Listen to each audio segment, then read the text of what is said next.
నమస్తే అందరికీ. నేను మీ రంజిత్. మీ అందరికీ ఒక గొప్ప శుభవార్త.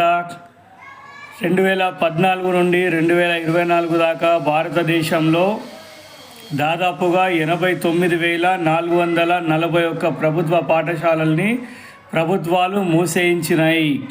ఇప్పటి నుంచి మనకు ప్రభుత్వ పాఠశాలల్లో నాణ్యత లేదు, టీచర్లు ఉండరు, చదువులు చక్కగా చెప్పరు, పరిసరాలు బాగుండే స్కూల్లో చాలా నిర్లక్ష్యం ఉంటుంది, ఫుడ్ బాగుండదు అని చెప్పేసి ఎన్ని రకాల బాధలు మనం పడుతూ కంప్లైంట్లు ఇచ్చుకుంటూ కూర్చున్నామో, ప్రభుత్వాలు మనకు ఆ బాధ లేకుండా మొత్తానికి ప్రభుత్వ పాఠశాలలు అన్నీ తీసేసి ఇవేం కంప్లైంట్ ఇవ్వకుండ్రి, మీ దగ్గర ఎన్ని పైసలు ఉంటే అన్ని పైసలు తీసుకొచ్చి ప్రైవేట్ స్కూల్లో వేసి ఈ కంప్లైంట్లు ఏం లేని మంచి స్కూల్ని సెలెక్ట్ చేసుకొని ఆడ చదివించుకుంటా కూర్చోండ్రి. దానికోసం మీరు చేయాల్సిందల్లా పొద్దు నుంచి రాత్రి దాకా కష్టపడుకుంటూ ఏళ్ళకేళ్ళు కష్టపడుకుంటూ ఆ డబ్బులన్నీ తీసుకొచ్చి సర్వీస్ పేరుతోటి, చదువు పేరుతోటి బిజినెస్లు చేసేటటువంటి వాళ్ళ హుండీలలో వేయండి అని చెప్పేసి మనకు ఇండియాలో ఉన్నటువంటి అన్ని రాష్ట్రాల ప్రభుత్వాలు మనకు చెప్తున్నాయి.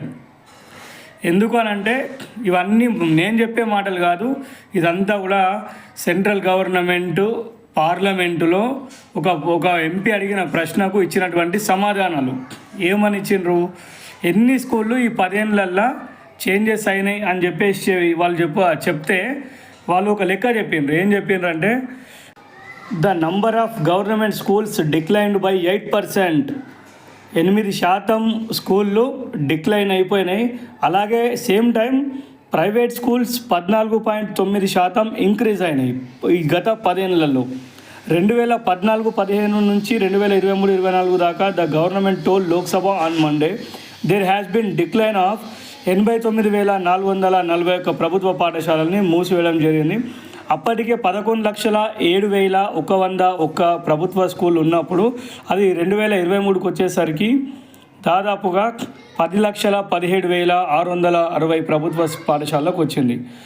అంటే ఇక్కడ ఏమైంది, 42,944 ప్రైవేట్ స్కూల్స్ పెరగ్గా 2,88,164 ఉన్నటువంటి ప్రైవేట్ స్కూల్స్ ఈరోజు 3,31,108 ప్రైవేట్ స్కూల్స్ అయినాయి.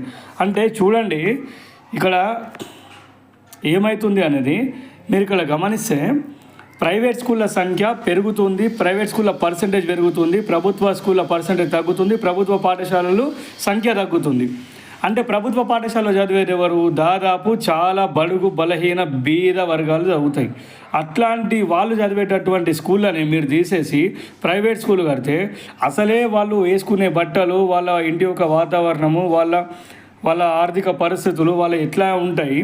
మీరు ఈరోజు ఇట్లా స్కూళ్ళు ఉన్నాయన్నీ కూడా తీసేసి మీరు ప్రైవేట్ స్కూల్ని మీరు ప్రైవేటీకరణ చేసుకుంటూ పోతే ఈ రకంగా ఆ స్థాయిలో అట్టడుగు స్థాయిలో ఉన్నటువంటి పేదవాళ్ళు ఎట్లా చదువుతారని చెప్పేసి ఈ మాత్రం కామన్ సెన్స్ కూడా ప్రభుత్వాలకు లేదా, లేకపోతే వాళ్ళు ఎట్లా పోతే మాకేం చేసేది అని చెప్పేసి ప్రభుత్వాలు అనుకుంటున్నాయి అనేది క్లారిటీ లేకుండా పోయింది.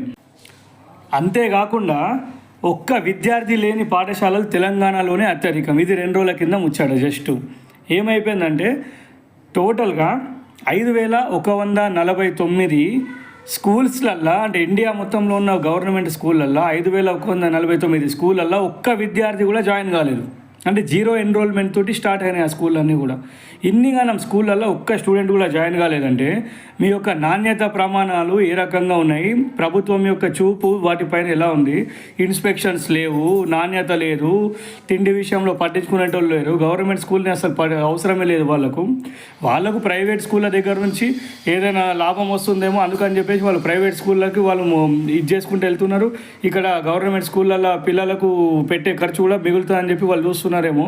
ఈ రకంగా ఇంత గరీబ్ ఉన్నటువంటి పరిస్థితుల్లో ఉన్నటువంటి పిల్లల గురించి ఏమాత్రం జాలి, కరుణ, వాళ్ళ భవిష్యత్తు పైన ఒక ఆలోచన ఇవేం లేకుండా ప్రభుత్వాలు ఓన్లీ వాళ్ళ యొక్క స్వలాభాలను చూసుకుంటూ ప్రజలందరినీ గాలి కొట్లేస్తే వీళ్ళని ఎవరు పట్టించుకోవాలి?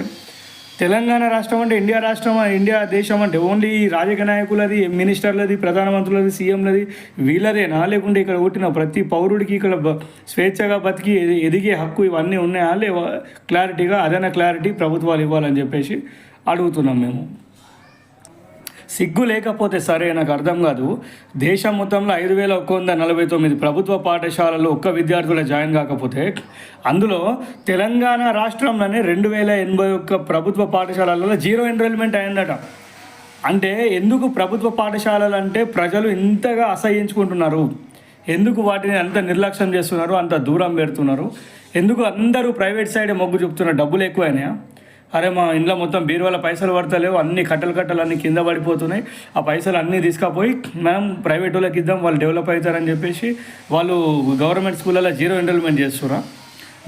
మీకు సిగ్గు లేక, మీకు పట్టించుకునే ఇంట్రెస్ట్ లేక, పిల్లల భవిష్యత్తు పైన మీకు ఎలాంటి ఆలోచన లేక, రాష్ట్ర అభివృద్ధి పైన, రాష్ట్ర భవిష్యత్తు పైన మీకు ఎలాంటి ఇది లేక, మీ పిల్లలు మొత్తం పెద్ద పెద్ద స్కూళ్ళల్లో శ్రీ చైతన్యాలు, నారాయణలు, కాలేజ్లు, ఇక్కడ చూసుకుంటే అమెరికాలు, కొలంబియాలు, లండన్లు, ఆస్ట్రేలియా, ఇట్లా మీ పిల్లలు చదువుకుంటున్నారు. అది మీకు పెద్ద విషయం కాదు. కానీ ఈ రాష్ట్రం మీది కాదు. ఇక్కడ పుట్టిన ప్రతి పౌరుడికి ఎదిగే హక్కు ఉంది, అభివృద్ధి చెందే హక్కు ఉంది, చదువుకునే హక్కు ఉంది, బతికే హక్కు ఉంది, డెవలప్ అయ్యే హక్కు ఉంది, అన్నీ ఉన్నాయి. కానీ ఇక్కడ మీరు నడిపిస్తున్నట్టు ఎవరైతే ఈ రాజకీయ నాయకులు పరిపాలిస్తున్నటువంటి పరిస్థితి చూస్తుంటే మాత్రం మీరు అధికారంలోకి వచ్చింది మీ భవిష్యత్తు కోసమే అన్న చందంగా మాత్రమే ఇక్కడ కనిపిస్తుంది తప్ప ఎక్కడ కూడా ప్రజల కోసం అనే విషయం మాత్రం క్లారిటీ రావట్లేదు. మా కోసం కాదు మీరు బతికేది. ఎక్కడ చూసినా ఎన్ని రకాలుగా ప్రజల దగ్గర నుంచి దోపిడీ చేయాలని తప్ప ఎప్పుడు కూడా ప్రజల అభివృద్ధి కొరకై, ప్రజల కొరకు దగ్గరకు వచ్చి of the people, for the people, by the people అని చెప్పేసి ప్రమాణాలు చేసేటప్పుడు పాటలు భరత్ అనే నేను అనే సాంగ్లో పాట పెట్టినప్పుడు ఇందులో కాదండి చూడాల్సింది. అది ప్రతి పౌరుడి యొక్క మీరు చూడాల్సింది వాళ్ళ కోసము, వాళ్ళ ద్వారా, వాళ్ళ కొరకు మీరు చేయాలి. కానీ మీ బతుకు కోసమే ప్రజలందరూ ఉపయోగపడాలన్న చందంగా మీ యొక్క పరిపాలన కనిపిస్తుంది. లేకపోతే ఇండియా మొత్తంలో 5,000 స్కూళ్ళలో జీరో ఎన్రోల్మెంట్ ఉంటే 2,000 స్కూళ్ళు తెలంగాణకే ఉండడం ఏంటండి? అర్థం కాదు. ఈ నిర్లక్ష్యం ప్రభుత్వాల సైడ్ నుంచి తగ్గాలి.